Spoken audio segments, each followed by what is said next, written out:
সংকল্পবদ্ধ যে আমরা জুলাই মাসের মধ্যেই এই জাতীয় সনদ তৈরি করতে পারবো। সেক্ষেত্রে আপনারা ইতিমধ্যেই সহযোগিতা দেখাচ্ছেন এবং যে সময় এবং বিভিন্নভাবে সহযোগিতা করছেন, সেজন্য রাজনৈতিক দলগুলোর প্রতি এবং নেতৃবৃন্দের প্রতি আমাদের আন্তরিক কৃতজ্ঞতা।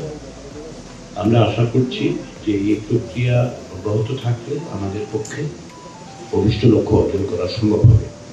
আমরা চেষ্টা করছি সমস্ত বিষয়গুলোতে যাতে আমরা সকলে না সামগ্রিকভাবে বিভিন্ন বিষয়ে একমতে আসতে পারি। আমি আবারও বলি যে সব বিষয়ে হয়তো আমরা একমত হব না, কিন্তু তারপরেও আমাদের লক্ষ্য হচ্ছে জাতি এবং রাষ্ট্রের স্বার্থে যেন আমরা খানিকটা হলেও ছাড় দিয়ে এক জায়গায় আসতে পারি, সেই চেষ্টাটা আপনাদের দিক থেকে আমি লক্ষ্য করেছি।